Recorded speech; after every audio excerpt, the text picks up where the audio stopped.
Hello, আসসালামু আলাইকুম। This is Murad 002 থেকে। আসলে আজকে একটা অর্ডার নিয়ে গেছিলাম ডিস্ট্রিক্ট মলটা। আমার কাছ থেকে অল্প দূরে, বেশি দূরে না, কিন্তু হাইওয়ের ওই সাইডে পড়ছে। আমি হাইওয়ে ডাইন সাইডে, রাইট সাইডে, আর ডিস্ট্রিক্ট মলটা হাইওয়ে যে মেন সৌদি যেতে যে হাইওয়েটা পড়ে ওটা লেফট সাইডে উঠছে এই ডিস্ট্রিক্ট মলটা। তো এখানে অর্ডার লয়ে গেছি। অর্ডার ছোটো একটা অর্ডার, মাত্র 2 দিনের, 2 টাকা বাংলা টাকায় 800 টাকা এরকম, 700-800 টাকা এরকম একটা অর্ডার নিয়ে গেছি। তো জায়গাটা অনেক সুন্দর। এখানে আমি আরও বহুতবার গেছি অর্ডার নিয়ে। জায়গাটাও দেখার মতো একটা জায়গা, অনেক সুন্দর জায়গা। যাক, অর্ডার দিলাম। অর্ডার দেওয়ার পরে আবার আসতেছে। আসার পর বলি আপনাদের দেখি বাড়ায় কিছু কিছু জায়গা আছে অনেক সুন্দর, যেটা দেখার মতো। এই এরিয়াটা জোনাবিয়া পড়ছে, আবার হামেলা পড়ছে, তো ওটার মিডলে পড়ছে। এটা কিন্তু শেখের গো এলাকা। এখানে শেখেরাই বেশি বেশি বসবাস করে, বা সবাই বড় বড় গভর্নমেন্টের, সবাই বড় বড় অফিসার, যারা বিজনেসম্যান, গভর্নমেন্টের বড় বড় অফিসার, তারা এখানে বসবাস করে বেশিরভাগ। জায়গাটা অনেক সুন্দর, দেখতেই ভালো লাগে। তো যাক, এখন চলে এসতেছি, অর্ডার দেওয়া শেষ, চলে এসতেছি। যাওয়ার সময় ভিডিও করতে পারি না, ওই সময় মোবাইলের সমস্যা ছিল। এখন চলে এসতেছি। আর আমার কালার চানটা কাজ রয়ে গেছে, এখন বুঝতে পারতেছি না টাইমের জন্য। 12 ঘন্টা ডিউটি করার পরে আর মন মন চায় না যে একটু সাফা করি মোটরসাইকেলটা, কিন্তু আসলে কালার চান একটু সাফা করতে হইব। দেখেন গাইস, এই দেশে সবাই সবার মতো যাইতেছে, কেউ কারোর রোডে সমস্যা করতেছে না। কোনো চাঁদাবাজি নাই, কোনো টোল নাই, কোনো ট্যাক্স নাই, কোনো কিছু নাই, রোড ফাঁকা, কোনো পুলিশ নাই, তারপর কেউ কারোর রোডে যাইতেছে না। আমি ইচ্ছা করলে লেফট সাইডে যাইতে পারতাম না, যাইলেও পুলিশে দেখলে আমার সমস্যা হবে, কারণ এখানে রোড খালি। আমার লেফট সাইডে যাওয়ার কোনো প্রশ্ন ওঠে না। আমি এখন রাইটে যাবো, কিন্তু রাইটে ইন্ডিকেটার দিছি, লেফটে চাইছি কোনো গাড়ি আছে, গাড়ি নিয়ে চলে যেতেছি। আর আমাদের বাংলাদেশে এগুলো না দেখার কারণে অনেক বেশি অ্যাক্সিডেন্ট হয়। আর বিশেষ করে যারা বাইক রাইডার করে, তারা তো কোনো সেফটি মানে না, হেলমেট ইউজ করে না, কিছু না। তো এই অ্যাক্সিডেন্ট, দুর্ঘটনা হওয়ার সম্ভাবনা বেশি থাকে বাংলাদেশে এসব কারণে। আর এসব এইখানে প্রত্যেকটা রোডে লিমিট করা আছে, এবং কি এই গাড়ি কম ইজিলি চালানো যায়, বা সুন্দর একটা এলাকা, চালাতে অনেক ভালো লাগে।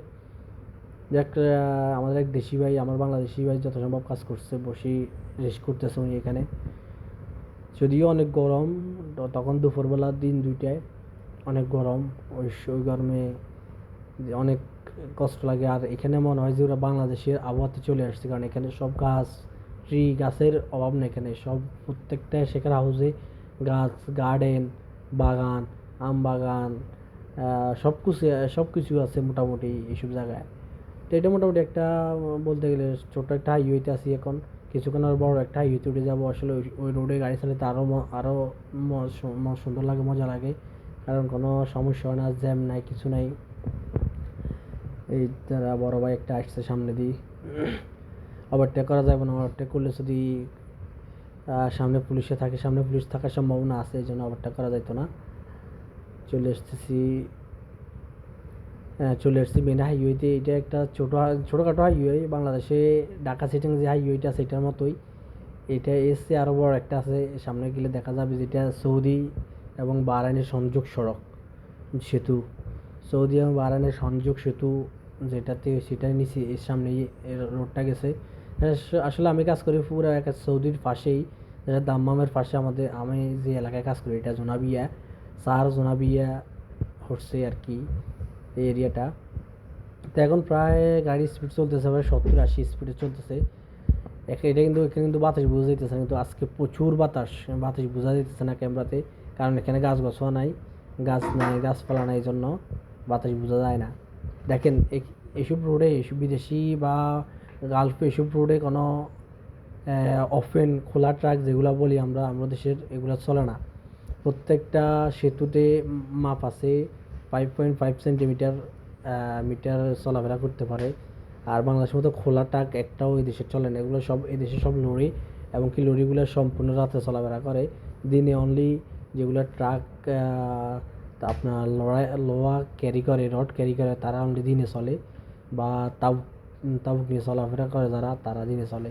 আর বেশিরভাগ স্টোর সামান যেগুলা ইনপুট যা আছে সবগুলাই রাত্রে চলাফেরা করে। আর খোলা কোনো গাড়ি চলে না, ওপেন কোনো একটা ট্রাক চলবে না এখানে, এটা গভর্নমেন্টে নট অ্যালাউড। আমার দেশে এসব রোডে উল্টা চালায়। একটা ড্রাইভারদের অনেক কিছু শেখার আছে, আমাদের এইসব ভিডিও থেকে অনেক কিছু শেখার আছে ড্রাইভারদের। কারণ ড্রাইভাররা আমার দেশে যেভাবে গাড়ি চালায়, পুরো রাফ গাড়ি চালায় তারা। এখানে দেখেন আমার কেউ ওভারটেক করি, একটা বারও কেউ ওভারটেক করি যায় নাই, আমি কাউকে ওভারটেক করি যাই নাই দেখেন, কিন্তু সবাই যেতেছে। আর আমি এই 6 মিনিট ভিডিওর মধ্যে একটা বার হর্ন দিই নেই। জিনিসটা খেয়াল ভাবা যায়, বাংলাদেশে হলে কত হর্ন দেওয়া লাগতো, এই পর্যন্ত একটা হর্ন দিই নেই। দেখছেন, এই নর্মাল রোডও আমি 40-50 চালাইতেছি, তারপরে একটা হর্ন দিতেছি না। কারণ হর্ন দেওয়াটাই সলিউশন না। ধৈর্য মুহূর্তের লক্ষণ, ধৈর্য ধরলে মিষ্টি ফল খাওয়া যাইব। এই জন্য কেউ এখানে গভর্নমেন্টের রুলস বা খামাকে কেউ হরম দেয় না, দিলে এটা সমস্যা। আরবিরা মাইন্ড করে বা অন্য মানুষের মাইন্ড করে, বকাবকি করে কাজ ছাড়া হরম দিলে। কারণ এদেশে সব গভর্নমেন্টের রুলসে চলে, গভর্নমেন্টে যেভাবে বলবে এইভাবে চলতে হবে। যাক, লাস্ট পর্যন্ত যদি আমার ভিডিওটা ভালো লাগে থাকে, সাবস্ক্রাইব করে দিবেন, লাইক কমেন্ট এবং সাবস্ক্রাইব করে দিবেন, শেয়ার করে দিবেন। যদি ভালো লাগে কমেন্ট করে জানাবেন। ইনশাল্লাহ পরবর্তীতে আরও ভালো নতুন ভিডিও দিতে চেষ্টা করবো। ইনশাল্লাহ পরবর্তীতে আরও ভালো এবং নতুন ভিডিও দিতে চেষ্টা করবো। আমি আমার রেস্টুরেন্টের আমার শপের কাছে চলে আসছি। ওকে ভাই, আল্লাহ হাফিজ, সালামু আলাইকুম।